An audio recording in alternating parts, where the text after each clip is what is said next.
Magandang oras mga kababayan, mga ka-TH. Meron tayong bigyan ng parcel analysis dito. Magandang marker ito. Hugis amphibian na animal ito. Mukhang pagong at nasa tubigan mismo.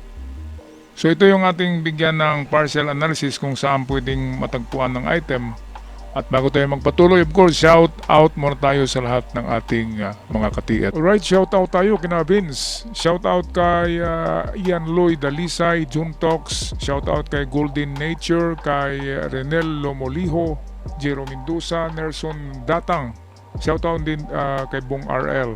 Shout out kay Dating Nariman Salay, kay Barbers, kay Armand Biloy. Shout out din kay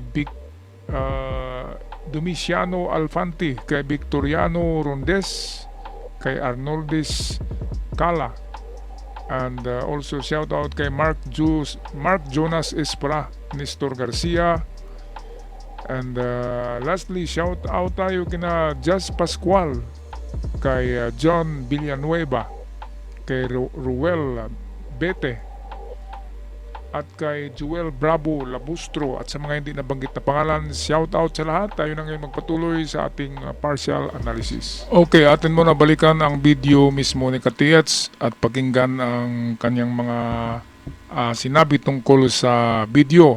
At siya nga pala, bago tayo magpatuloy, click nyo muna ang subscription button para lalago naman ang ating treasure hunting channel. Subscribe lang, just click that subscribers button. Okay, narito si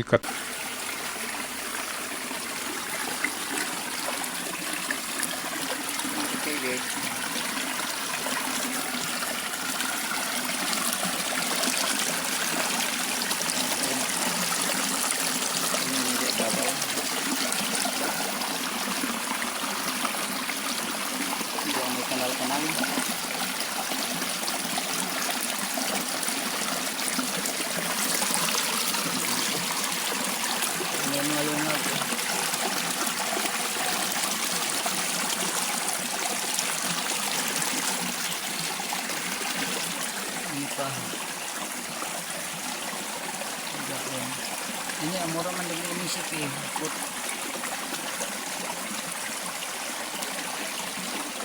Nakatubang ini sila sa kuwan south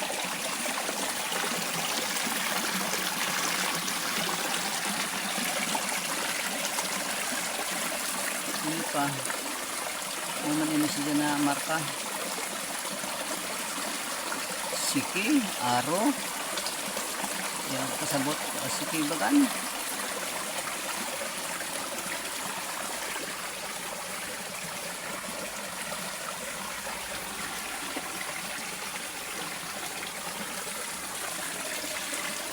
kalau nak kuhaan na ini man lalayo man sila oh.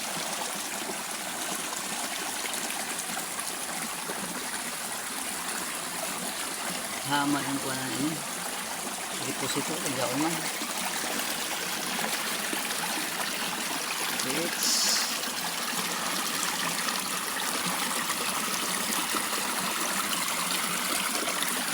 asin pwede nimo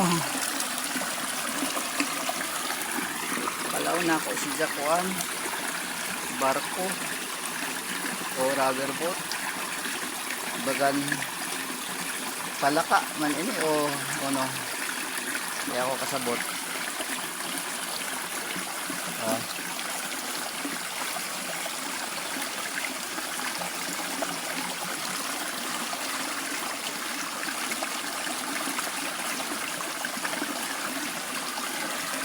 ini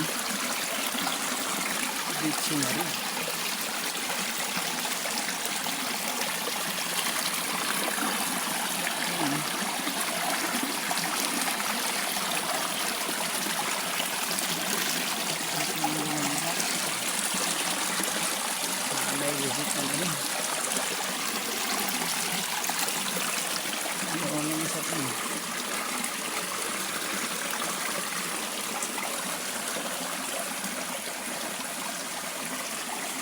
Ini 1 inch ini.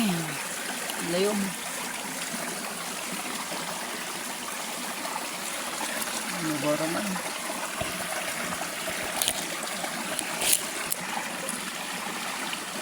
Inches ini.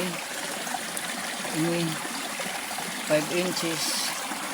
Ini 5 inches. Sabi. Tapos ini bagang sige manggihapon nawaya 8 inches.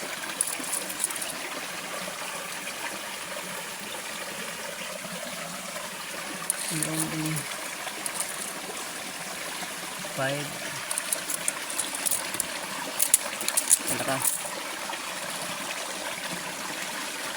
1 media. Okay mga katiyat, so ito yung una nating tingnan, ang hugis ng bato na ito ay para siyang pawikan, di ba? Parang hayop na amphibian sa tubig. So wala namang ibang mga amphibious animal sa ilog kundi pagong, di ba? Sabihin natin na ito ay pagong. Hindi nga lang na itsura ng maganda, di ba? Pero merong mga makikita natin na man-made na mga sadyang minarka. Kagaya na lamang nito, meron talaga siyang bibig. Ayan, no? Ayan. At sa bibig, makita natin nakakurba siya, nakaganon, no? Okay, so malapit siya sa ganito na sign. Kapag ganito na sign, ito'y under. Treasure under. At dito naman, meron siyang mata ito malalim siya tapos nakaganon. Pero may siya, mayroong follow up na isang guhit. So pwedeng dito na portion, ang amphibious treasure sign, ang kahulugan, katulad ng mga ganito, turtle, pawikan, lizard, at isda, karamihan ng mga yan na nakamarka sa bato ay treasure in the water or treasure submerged in the water. Ibig sabihin, nasa tubig ang treasure, at kapag tubig, natural water trap na, natural water trap. So hindi gawa ng tawang water trap pero natural na water trap. Kapag hinukay mo ay mag-bar down muli, hukay na naman, bar down muli, kasi nga tubig. Pero kapag ganyan, mababaw lang kasi yan kapag binaon nila sa creek, sa tubig. At karamihan yan ay nakalagay talaga sa simento. Sinemento ang item at ibinaon siya ng mababaw lang. Kasi kung laliman nila yan, sa pagbalik nila ay mahirapan din sila sa pagkuha. Kaya karamihan ng treasure in the creek ay nasa loob lang ng bato, sinuksok. Pero meron ding nilagay talaga sa simento at ibinaon ng 1 metros lang ang lalim. So ito, dito ang tingin ko nito kasi merong follow up to Merong follow up sa gilid nito. Sa gilid nitong hayop na to ay merong ganito na sign. Ayan. So atin tingnan yan ha. O ito. Ito. Ayan. Kita nyo ba yan? Ito, natanggal na nga itong portion dito pero nabakbak na siya, pero makikita pa rin yung linya. At ang linya ay of course nakaturo siya dito. So ito nagilid. Kahit na itong mahabang linya na ganyan yan, turo pa rin yan dito. So ang ulo nito ay narito. Di ba sabi natin na sa mata may guhit? Sabi natin dito. So ito lang na portion hanggang sa may ilong ng bato ang hukay ng konti. Ang gawin nyo ay gawa kayo ng parang dam, lagyan nyo ng parang dam ang agos at maditor siya doon sa kabila para bababaw ang portion na ito. At of course, ang hanapin nyo lang naman ay ang malapad na bato or concrete box na ganito. Karamihan yan ay 2x3 ang laki ng semento. 2 feet by 3 feet by 2 feet. 2 feet din ang kapal ng semento. At kapag nabiyak yan, merong mga laman yan na 10 hanggang 1 dosina na gold bars na malalaki. Kung meron. Kung meron kayong makuhang kwadradong bato or semento, pero semento talaga yan nilagay. Alangan naman ibaon pa nila ang bato, di ba? Kung magbaon pa sila ng bato, dito na lang sila magbutas sa malaking bato na to. At simentuhin yung yung butas. Treasure inside the rock. So ito, treasure submerged in the water. Meron pa akong napansin sa likod niya. Merong mga tuldok na kaganon, no? Dito yata yan na portion. Tingnan natin yung ito. Ito ay 2 beses to na na nakaganon kasi siya, oh.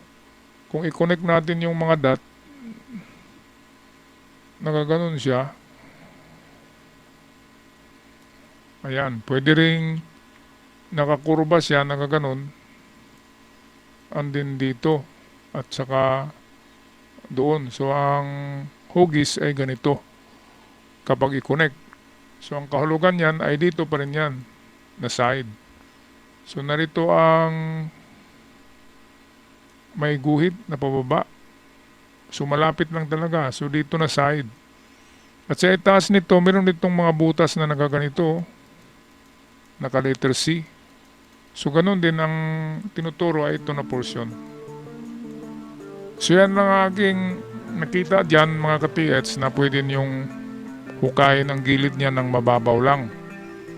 At ang hanapin nyo lang ay malapad na simento or bato na malapad. Kapag meron 2 by 3 feet ang kanyang size, ayan na yan ang item. Hindi na yan lalalim, kaya hindi nyo kailangan ng submersible pump. I-dam nyo lang, gawa lang kayo ng dam ng tubig para bababaw dyan. Alright, ako magpaalam na. Maraming salamat. Huwag kalimutan mag-subscribe sa mga bago pa lamang para naman lalago ang ating treasure hunting channel. Hanggang sa muli, ingat at sana surtihin kayo sa inyong mga proyekto.